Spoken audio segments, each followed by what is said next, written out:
What's up, YouTube? It's DADE back at it again. The Fins played their Week 2 preseason game versus the Las Vegas Raiders at the Tank, aka Hard Rock Stadium in Miami, Florida. If you're from Dade County, Broward County, or the Palm Beaches, we call it the crib. Most of the home team fans was excited about seeing the Mad Mammals again for the first time since Flores got fired. I did see some aqua blue at Raymond James Stadium in the stands. We got Dolphin fans in Tampa that rep for. Shout out to T-Bay, but it was great to showcase for the home team. Even though this was week 2 for us, it was week 3 of the preseason for the Raiders because they played the Jaguars and the Vikings and they won both of those games. Last game against the Buccaneers, we saw a lot of 7th round pick Skylar Thompson, who looked phenomenal in camp and all preseason. He was sharp in the Bucs game and he didn't disappoint in this one either. I was hoping to see Tua and some of the starters play in this game, and they did for a series or two. Actually, they played for the whole quarter. And I also wanted to see Bridgewater play the whole game so that we could get a legitimate comparison between him and Skylar Thompson to see who should back up Tua, because Tua's going to be the starter. I know, listen, I know Skylar's been balling. I know he has been playing pretty good. The numbers look great. I'm not going to lie. He's got a good arm. He's got a quick release, and he looks like he could run this offense. But stop it with the bullshit now. Let's not get crazy with it. Tua is who we rolling with. That's our quarterback. Bridgewater, I think he should be the backup only because he has experience. Skylar Thompson is great, but I feel like you gotta have a wily veteran who's been there, who's seen the different defenses, the different exotic looks that teams like to bring. Bridgewater's been there. I feel like if Tua was to get hurt, he should be the one to take over for the starting job, and Skylar should be the number 3. No, we shouldn't put him on the waiver wire because he will get picked up. Other teams are watching too. They see how good he is, but we got him for a while. We got him until 2025. Let's develop him and try to get him ready just in case Tua's not the guy. He could be an option. I'm with y'all on that, but chillax. But all 3 did play this game. We lost 13-15. I took notes this game. Let's break down each quarter. First quarter, defense in the game. And when I do this breakdown, this is just going to be random plays from each quarter that I noticed, that I took notes on. This is not going to be, I might not get all of the plays in order, but these are some of the things that I saw. First quarter, 12:58. Jarek Steedham threw a pass that was tipped. Cornerback Nick Needham almost had an interception. Nick Needham is a heady player, always around the football, always got good instinct, so definitely on this team. Zach Siller with a sack on Stidham is also a good play that I saw in this quarter. Nick Needham deflecting the pass that Stidham threw when he was under pressure. Our defense did a good job of winning on 1st and 2nd down, but we lost on 3rd and 4th down. That's why they was able to drive down the field and have Zamir White scoring the goal line run to make it 7-0. Raiders up. Offense got on the field. Tua started at quarterback, and this was our first time seeing him again since the Flores regime. First play was a toss run play out of single back. That got stopped for negative yardage. Next play, Tua was in shotgun single back, 3 wide receiver bunt set. Tua finds Durham Smythe on a nice pass. And then another play that I liked that I saw this quarter was 7:40, 3rd and 4. Tua's directing traffic with our motioning receivers and making sure everyone's lined up. You see Tua with time going through his reads, not seeing the opening, but using his legs to buy time and find Chase Edmonds, which was a good play. I think Brian Baldinger had broke down this play. Y'all check that out on YouTube. He did a great job of breaking down how Tua was able to just use good quarterback intelligence, which y'all don't give him credit for. Everyone's nitpicking about some of the things that he can work on. Remember, he's under 25. He's a young quarterback. He's gonna get better. When Brady got in the league, Brady had things he needed to work on, but the intangibles, the knowledge of the game, that's where Brady already had excellence in. Look at Joe Burrow. He has great awareness as a quarterback, good knowledge of the game, good quarterback IQ. That's what Tua has. And Tua has good footwork in the pocket that Tannehill didn't have. Remember that. Tannehill had no pocket presence when he was our quarterback. Tua already got better pocket presence than Tannehill when he first came in the league. We see that. So he know how to get in and out and around the pocket. But we didn't convert on third down. We ended up punting. Defense got on the field. Nick Needham with a tackle on Zamir White. I thought that was a good play. Raiders ended up punting. Offense got on the field. And one of the plays that I saw that I liked when the offense was on the field was when we was in shotgun tight 4 wide receiver set. Ran a play to Edmonds. Even though the play it wasn't an explosive play. I think we got stopped. Still, I want to see us run more shotgun tight 4 wide receiver sets. We ended up kicking a field goal to make it 3-7. Second quarter plays that I like, or that I noticed, 14 minutes and 20 seconds, I saw us run one of my favorite formations, split back shotgun 3 wide receiver set. Tua handed the ball to Sony Michel, who got stopped short of the first, but we should be able to kill teams with passing plays out of this look. With 2 running backs on the side of Tua, Marino feasted on teams out of this formation. This should work. I like Mike. I like the fact that Mike has that in the game plan. Jason Sanders kicks a field goal. Nick Mullins in at quarterback on defense.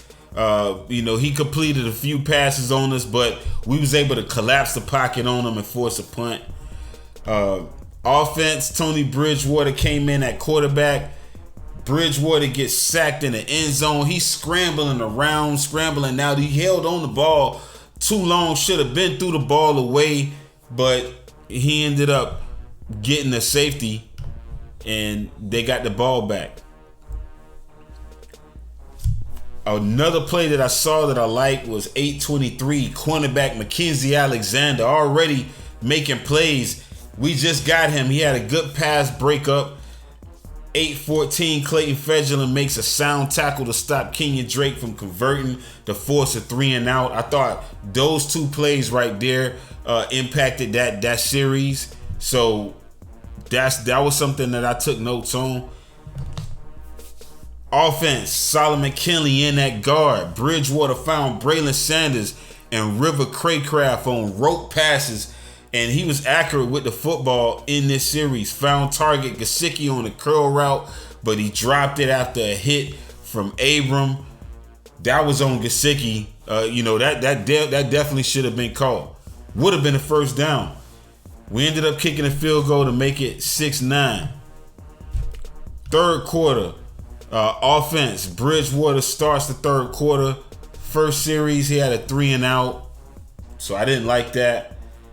Then we got on defense, and Elijah Campbell, Kader Kohu, Channing Tindall, Porter Gus, and Ben Stille all made plays this drive. Stille ended up getting a sack to force a field goal to make it 6-12. They was in position to score a touchdown, and our defense, they had a bend but not break mentality and ended up forcing that field goal. Offense get on the field. Favorite play was Bridgewater and I formation tight with 2 wide receivers. Play action passes to Nzukama after getting outside of the left pocket. Threw a dot to Eric, which was another good pass. Then we followed that up with a similar look the next play, except this time Teddy handed it to Ahmed, who changed directions and bounced it outside to the left for gains. Another play I like, 350. Bridgewater threw a dot to Braylon Sanders in the end zone. Nice pass that would have been a touchdown, but Braylon dropped it off the right shoulder. That's what I'm talking about. Those are plays that Bridgewater can't claim on his stats, but would have made his stats look good. Like they just dropped passes. Fourth quarter, Skylar's in. 4-wide shotgun, threw a mini bomb to Nzukama. He threw it short. Like y'all like to say how Tua underthrew the ball. This was an underthrown mini bomb, but Nzukama was able to adjust to the football and he just made a great play. That's why we have these receivers. It's so that we can make a slight mistake on a pass, but they got the twitchy ability to make up for it, and that's what he did. Skylar drove us down the field and ended the drive with a pass to Jaquandre White on a wheel route. Fourth quarter, I like what I saw from Ben Stilley again, making a nice tackle and getting pressure on the quarterback. Owen Carney got a sack. DeAndre Johnson, our other UFDA, he ended up getting close to the football. Him and Owen was both getting pressure.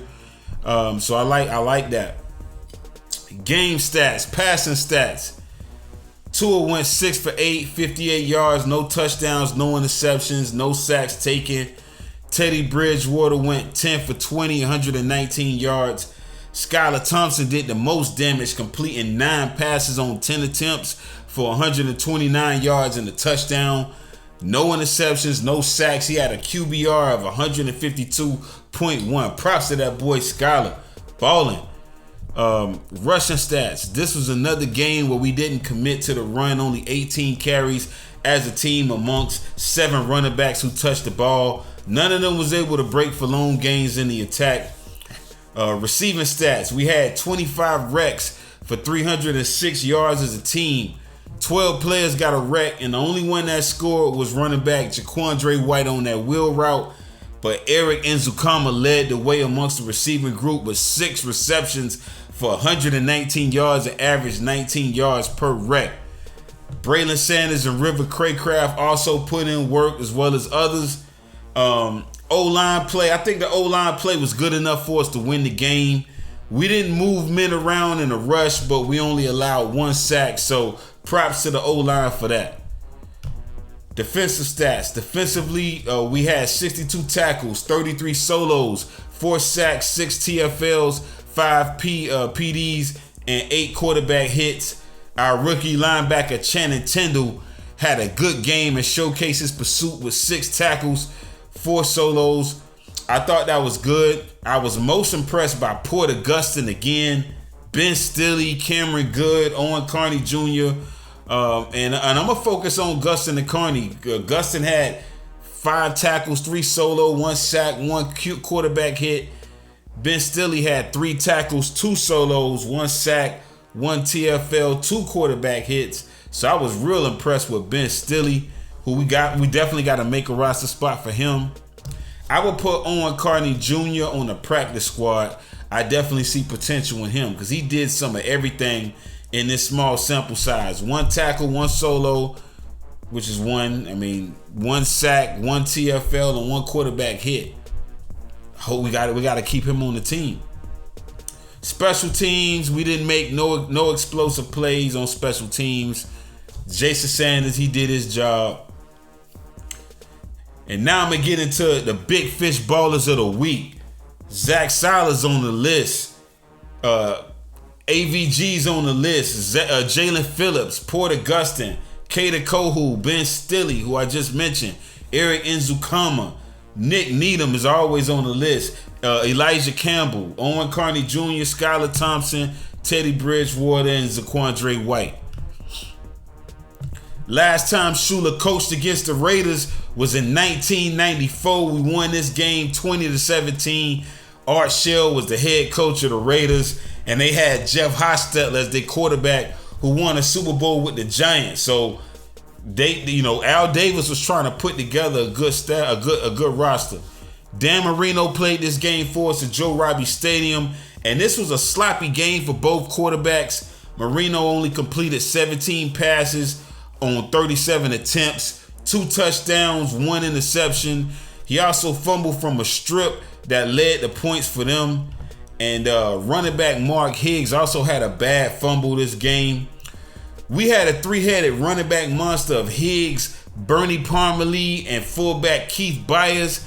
And Shula was able to adjust the game plan and utilize all 3 of them to win this game.